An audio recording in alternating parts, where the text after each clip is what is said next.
Okay, measuring segments. We understand that a segment is a defined section of the line with two endpoints, and our concern is how far apart are those endpoints? So how long is that segment? So our segment can appear in a few places. It can be on a number line, it could be on a coordinate plane, or it could be on neither, and it's just part of a figure or even a figure on its own. Well, we're going to start with number line and coordinate plane. So measuring segments, first thing to understand is the way, again, stressing the way we write things in geometry makes a big difference. So if we have a segment named AB, well, with the bar above it, we're just naming it. Without the bar above it, we're talking about how long it is. How long it is, or its measurement.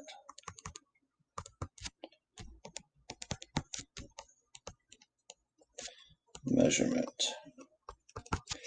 So we're identifying that we're talking about the segment going from point A to point B, or from B to A, doesn't matter, but we're referring to how long it is as opposed to just naming it. Remember, segment AB and segment BA are the same thing. So AB and BA are the same thing. Okay. So the other thing we want to notice right here is our congruence symbol. So congruent, and segments are congruent if and only if they have equal measurements. So congruent effectively means identical. Congruent, think about it as identical. Identical, identical. Identical in every way. Now, segments can't be equal. Their measurements are equal. Triangles cannot be equal. However, the measurements of their sides and angles can be. Triangles can be congruent, meaning identical. They are exact copies. Segments can be congruent. So a picture, a figure can be congruent, which means all of its measurements, all of its numerical values are equal to each other. Okay? And that's a really important distinction in geometry. It feels interchangeable at first, but they are completely different things. Congruence versus equals. And this last line here is an important idea. Okay, again, if we're naming it, we say congruent. If we're talking about their measurement, we say equal.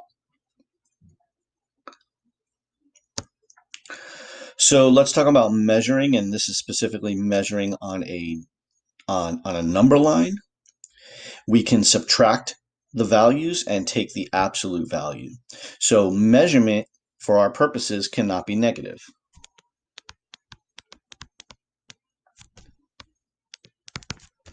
Measurement cannot be negative.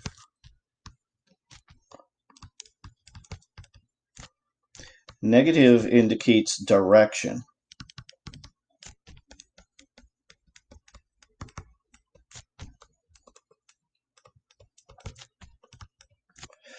So if I put my car in reverse and drive a mile, I drove a mile. Negative might indicate that I was going backwards, but the distance that I traveled is 1 mile. So when we talk about the measurement of a segment, it cannot be negative. That's why we're going to take the absolute value. So if I think of this as a number line, for example, we'll look at the first one. And I have one point at 5 and the other point at 32. Rather than counting, I'm just going to subtract them and take the absolute value. Okay. And we can see whether they're in a positive position or a negative position on that number line. It's going to work. So we'll just do, an example or 2 here. In number 1, HI, well, we have H is at 6 and I is at 8. We're going to subtract them. So 8 minus 6 absolute value is 2. If we did it the other way, 6 minus 8 absolute value is still 2. So we get the same answer. It does not matter which end we start with. The measurement is the same. Let's do another one. Let's look at something like number 4, GE. Well, G is at -2, and E is at -9. So I'm going to subtract. So -2 minus -9 absolute value. So that's -2 plus 9 in the absolute value, which is 7. And if we went up to our number line and counted from G to E, 1, 2, 3, 4, 5, 6, 7. So it is 7 units. The fact that it's going left doesn't really matter because we're not talking about direction, we're talking about measurement. Now, when we get to the coordinate plane, it gets a little bit more complicated, but it's really not bad. We're going to use something called the distance formula.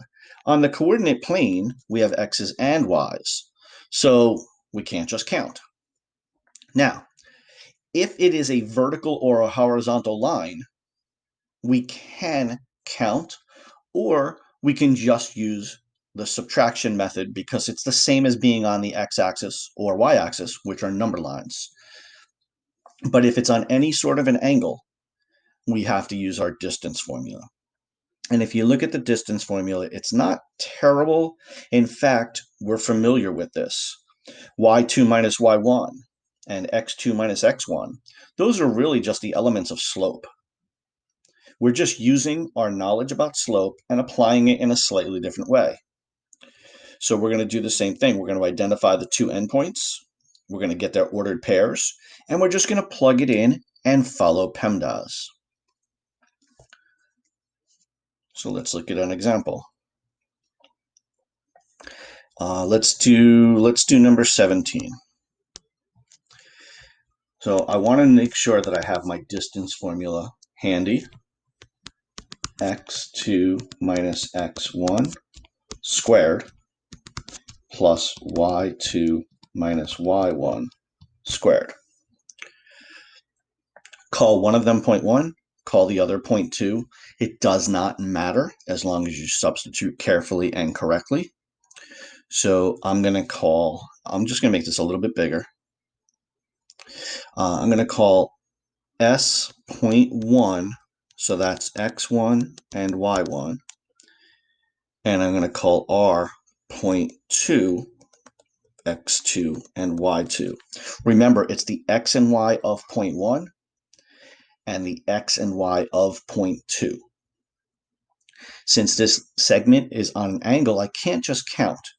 From R to S, it's 2 over, and it's 1, 2, 3, 4, 5 up.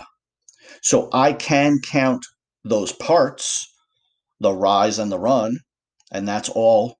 y2 minus y1 is rise. x2 minus x1 is run. So I can count that if it's easy enough. And this will absolutely work. But I want to plug it into the formula just to walk through it. So let's see what we have here. We're under this big square root.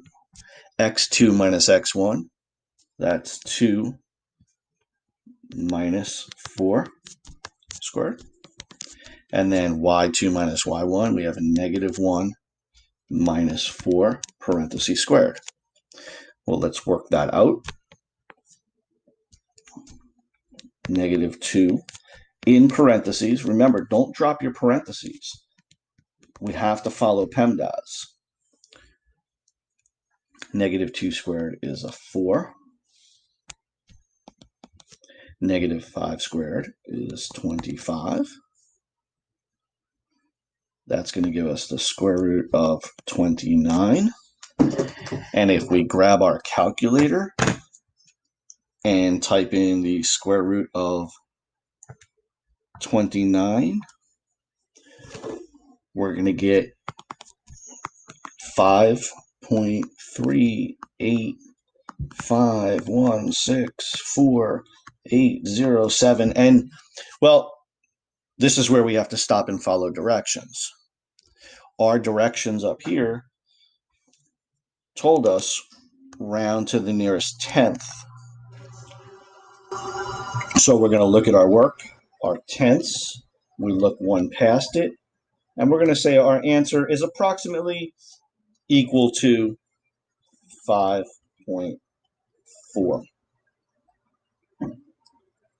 5.4. So approximately, because we're rounding, an equal sign is going to be acceptable. But that's our distance formula being used. So if, again, on the graph, maybe we can count that rise and run. That's not a big deal. We would have counted a 2 and a 5. And when we square the 2, we get 4. And when we square the 5, we get 25. And we're going to end up with the same square root 29. But it's important that we know how to substitute carefully and clearly, because we're not, we're not always going to have that graph in front of us. And sometimes putting it on the graph, the points are so far apart, it's not worth it. So we have to be able to use that formula.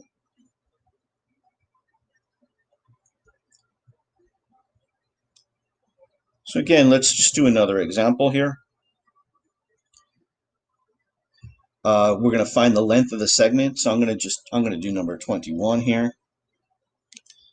And I can count, obviously, but just for the purposes of this exercise, I'm going to say -8 minus -1 absolute value. So that is a -7 absolute value, and my answer is 7. So I can say that this segment measures 7 units.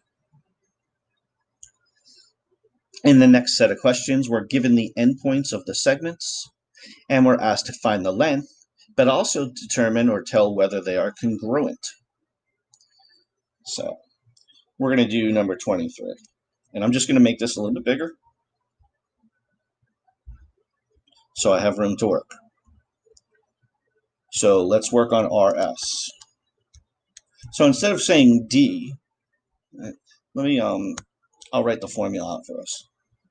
So distance equals, it's a big square root, x2 minus x1 squared, y2 minus y1 squared. Instead of having a D, I'm going to make it say RS because that's the segment I'm working on. So RS equals. Now again, we need a 0.1, 0.2. Since they're just laid out there, I'm going to call this x1, y1, and x2, y2. So I'm just going to use them in the order that they were given. I have a square root, x2 minus x1, so that's going to be 0 minus 5 quantity squared. And the second parenthesis is the y's, and that's going to be 4 minus 4 quantity squared. So we have -5 quantity squared plus 0 quantity squared. That's 25. And I can say RS equals 5. Notice I do not have the segment bar above it because I'm not just naming it, I'm talking about its measurement. So RS equals 5. If you look at the original points, since they both have the same Y value, I know that this is a horizontal line, and I can just say, well, that's just like being on a number line. So 5 minus 0 is 5. So I could have used a shortcut in this one, but we want to make sure that we know how to use this formula. Okay, so let's do TU. And again, I'm just going to say x1, y1, x2, y2.